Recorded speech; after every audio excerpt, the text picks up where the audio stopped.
We're we're here at this holiday season, and some people didn't make it. Some people didn't make it to their Christmas family activities, the dinner, or maybe shortly after. They didn't make it. They had sickness or they had an accident.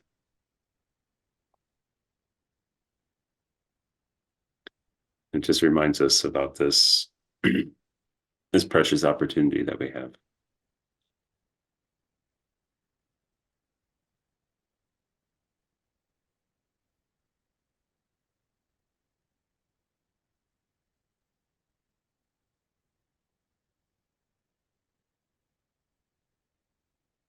But before we jump into that, we find our comfortable position conducive to meditation.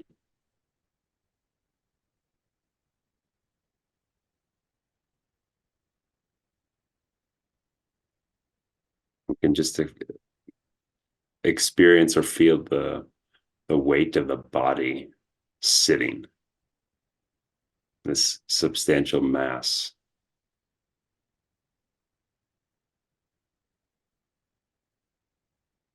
just sitting here.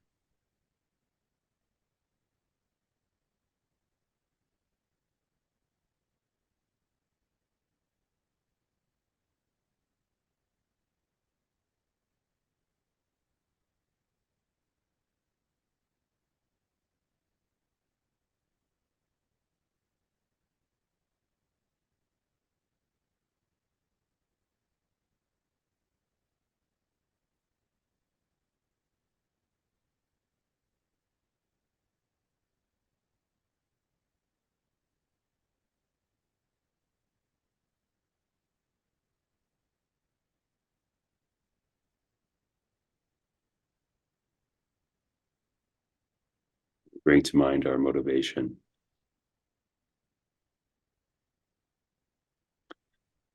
why we're choosing to meditate.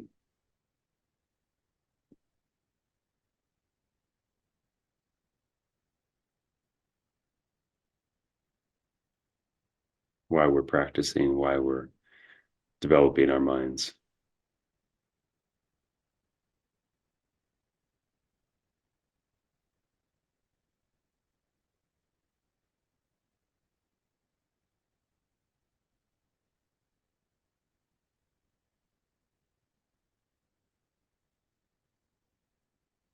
We bring to mind the bodhicitta motivation, that we're doing it for all the other sentient beings, for all the humans, the insects, reptiles,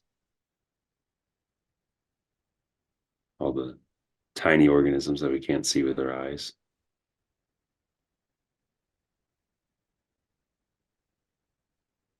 And they're all suffering in this realm, life after life, circling around, completely lost.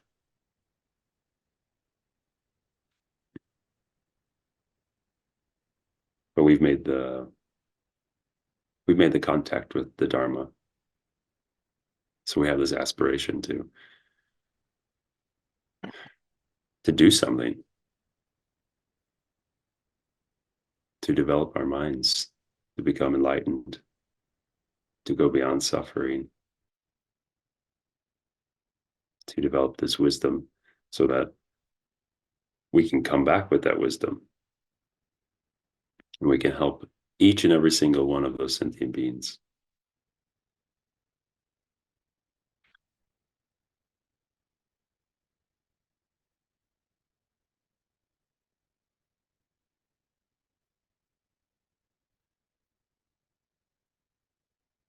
So that's why we're here.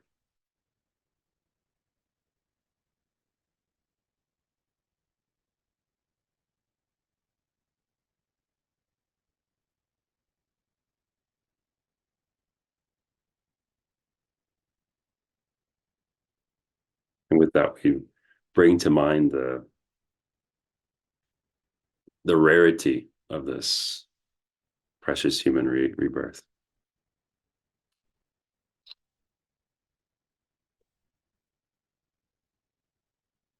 We try to understand how rare it is, right?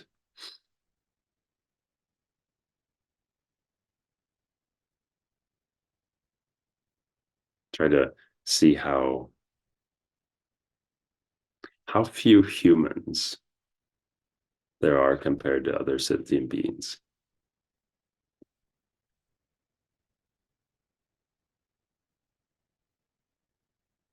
And if we maybe take the example of the United States, there's 300 million plus uh, humans living in the country, right? But then if we just look at one field,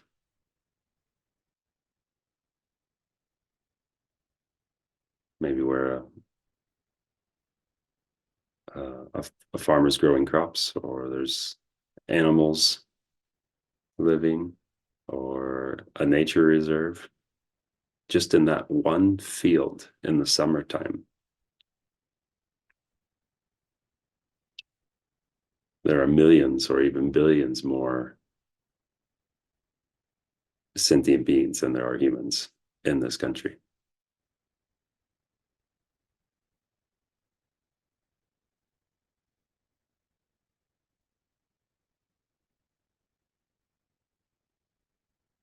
And that's just in one field. And if you multiply that across the entire country, or maybe even just in one state,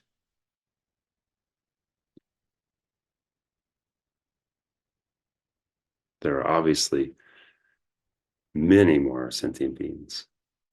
So, in comparison, very few humans as a percentage of the sentient beings.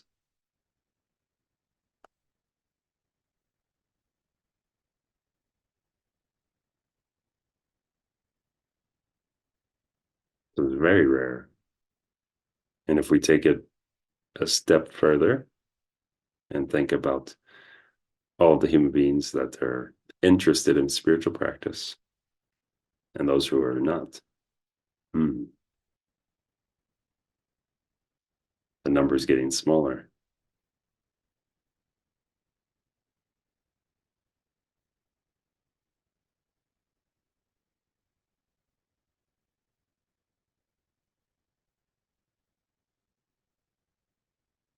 It's becoming a small minority.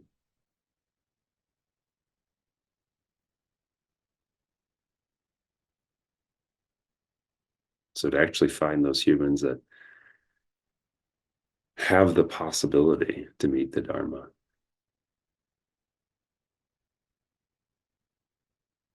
have the physical and mental means to engage in the practice, it's completely rare, especially when we compare it to all the other sentient beings out there. Billions and trillions of sentient beings.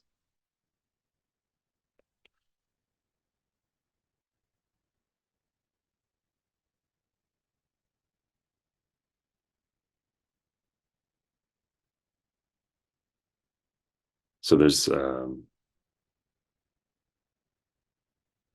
three approaches that we can use to kind of feel this rareness of this opportunity. So we can look at the cause, the effect, and the examples. So when we look at the causes and we see how difficult it is to create the causes to result in a human rebirth.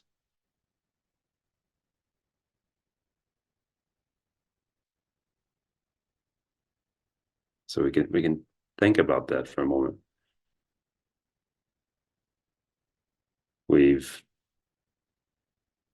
in past lives, We've studied, we've practiced, we've been virtuous. We've created this good karma, and we've reduced our negative karma to create that group of causes to propel us into this life as a human.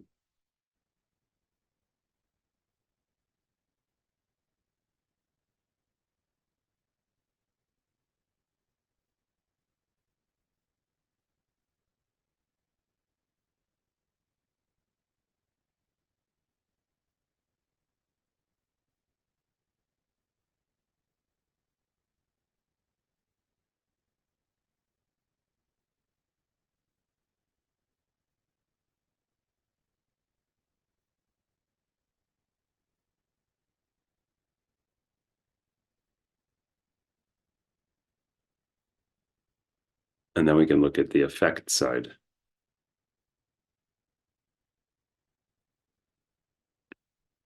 And here we can consider the various beings and the various destinies or realms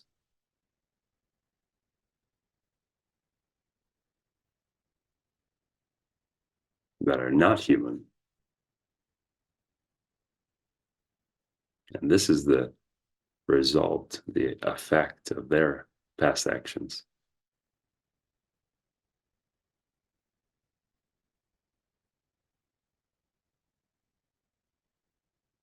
And they're not human. Just like all of those beings that are in the field. That's their effect.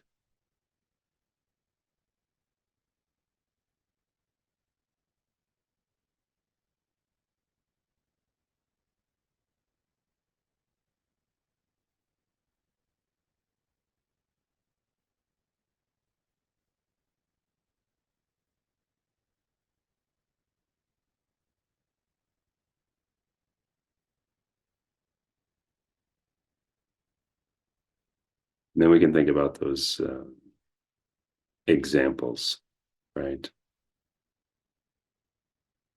Just to,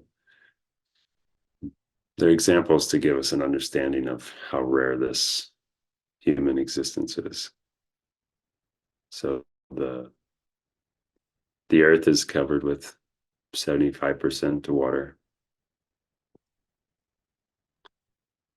And there's a ring floating on the ocean, a small ring.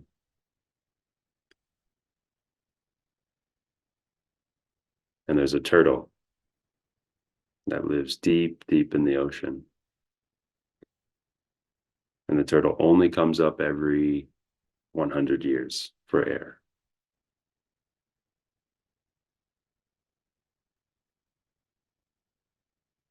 So the probability that this turtle is going to surface every 100 years and put his head through the ring, it's just about impossible.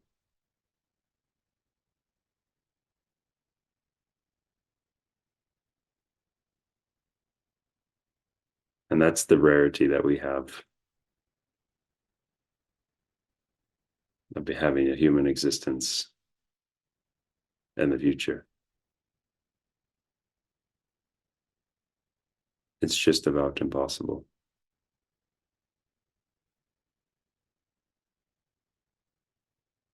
So we shouldn't take it for granted. We should really cherish it and recognize that we have this opportunity.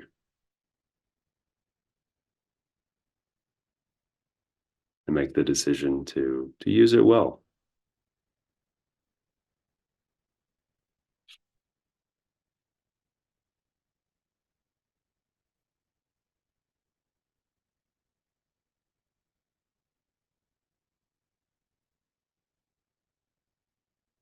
Because if we don't make an effort to accomplish the benefit, to benefit others. Then 1 year goes by after another until we arrive at this point, death.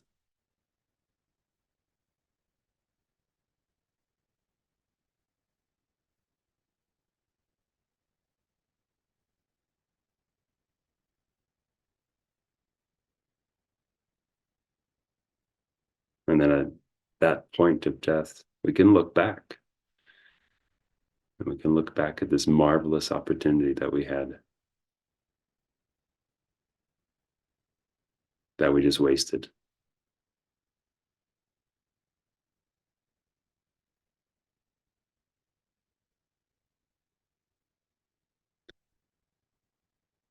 There's a story of a llama. And the llama once said, "The first 20 years of my life, I did not practice Dharma because I didn't know anything about it.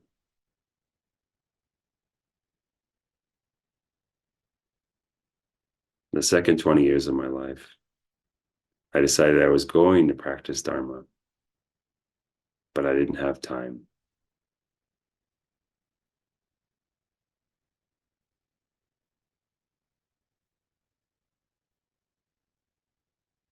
Then the next 20 years of the Lama's life,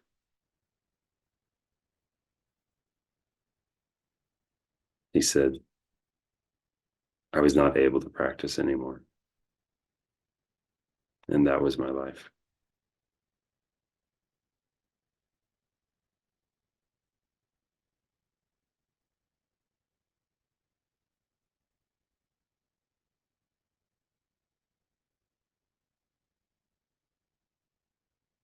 So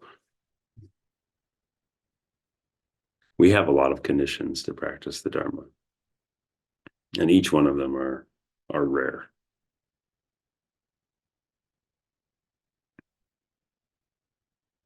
So we have this wisdom that can discriminate between right and wrong.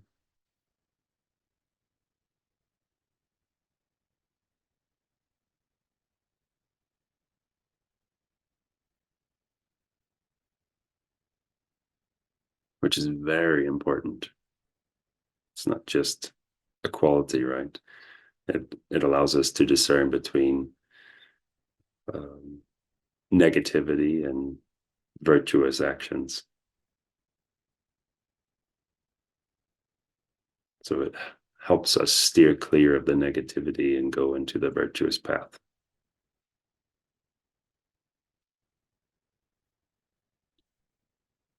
We have this wisdom to discern. We have Dharma friends that are around us, so they can help us strengthen our practice. And each of them is special in their own right.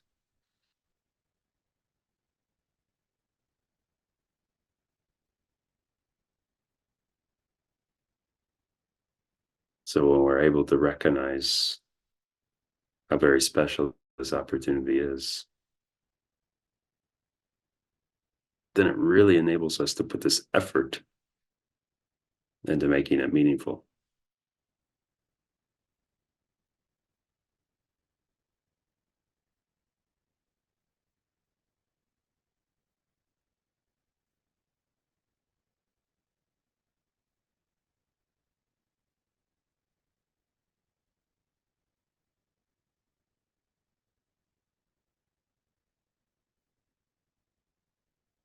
So whatever we've done up until now, it's the past. If we've done something worthwhile and good, then we should rejoice about it.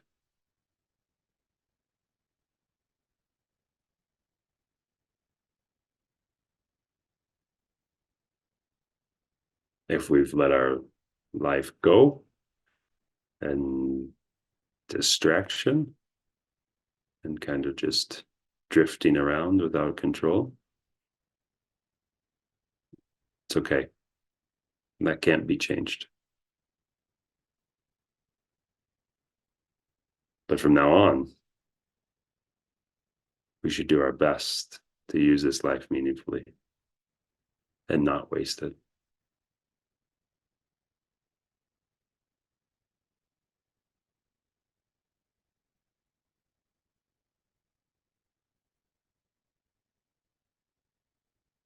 So every morning we wake up,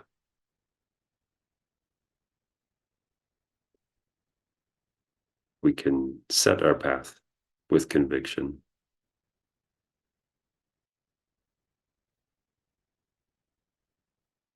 We can say, today's going to be a virtuous day, and I'm going to use it wisely.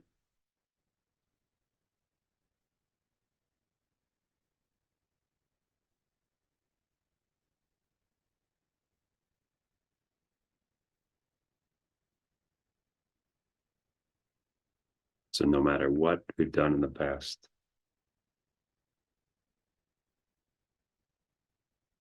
every morning when we open our eyes, we can set the sail in a new direction.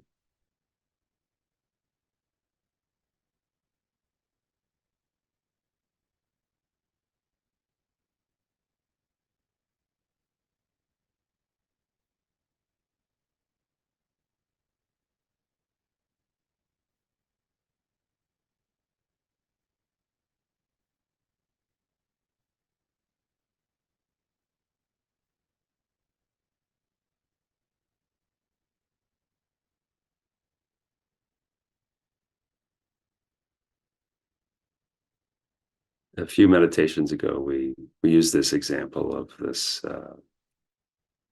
expensive factory machinery that we didn't want to uh, let it sit and not work 24 hours a day, 7 days a week, because it was so precious creating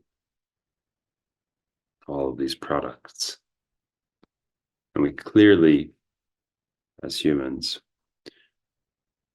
we can relate to this, right? We can say, yeah, well, we don't want that machine to sit there and not do something for us.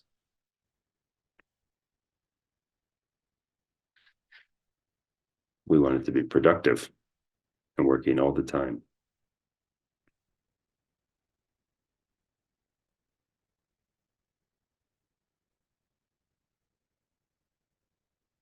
But the value of this opportunistic and precious human rebirth,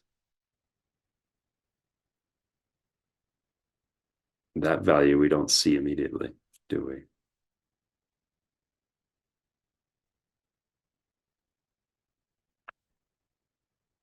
We might say it's valuable. We might use those words. But do we really have this conviction?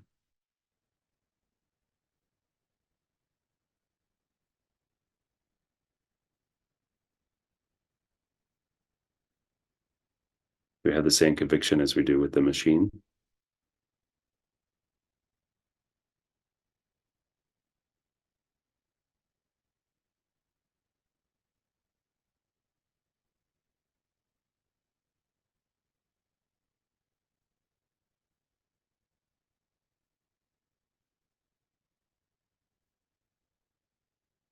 If we have this conviction, if we had this conviction that this human rebirth is so rare, so valuable, so precious,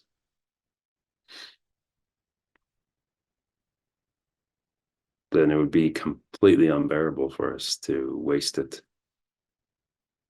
to waste even a moment of this time.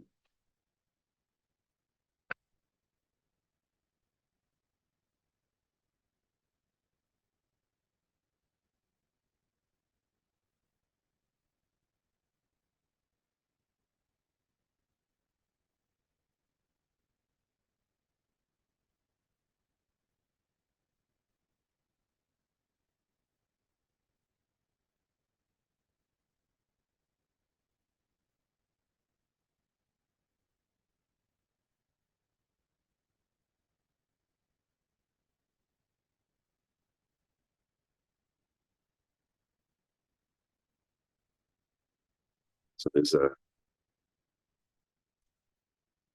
another story of a lama that stuffed his meditation cushion with wood chips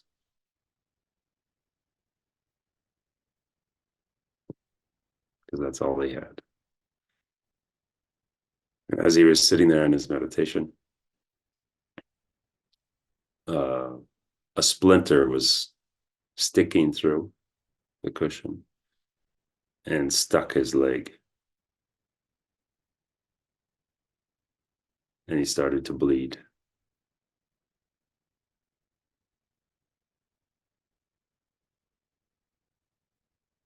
And then another monk was near him and saw this. And he asked the Lama, why didn't you pull out the splinter so that you can meditate better?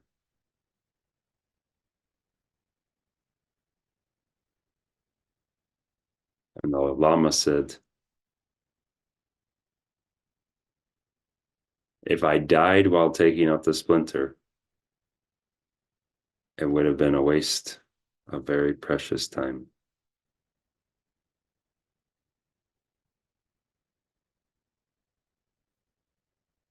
So this Lama, he valued every second, every millisecond, and he didn't want to waste it.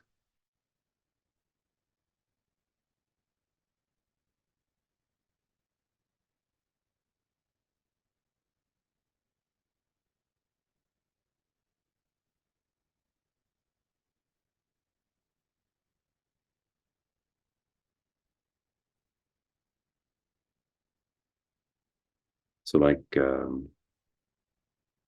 most of the Lamrim meditations, this is an analytical meditation. So we're using many reasons to overcome all the many possible doubts in our minds. So we use these reasons to kind of excite our mind in this present opportunity.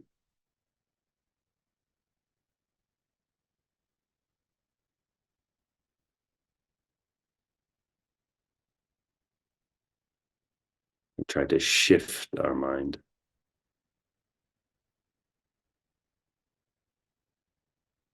so that we can shift our mind to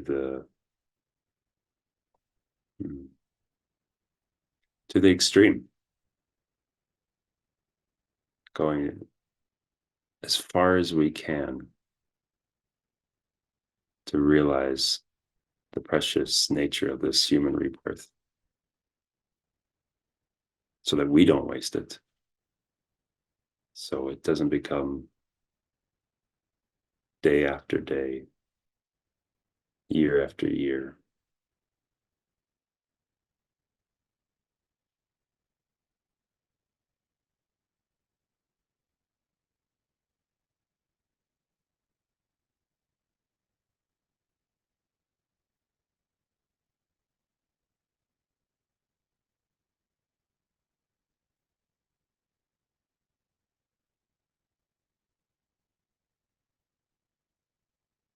So we dedicate this meditation,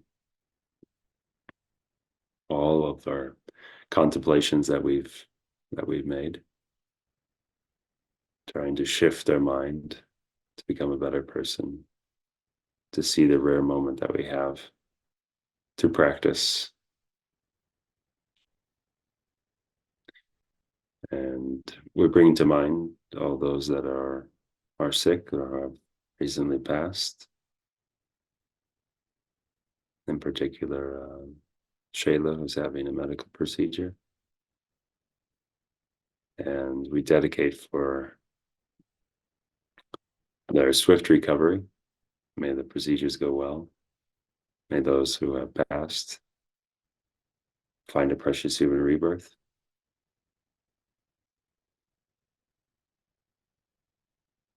And we dedicate for all of our teachers, all of the benefactors, all of the volunteers in the organization, that they continue to provide their support and benefit all of the sentient beings that we're touching through our practice.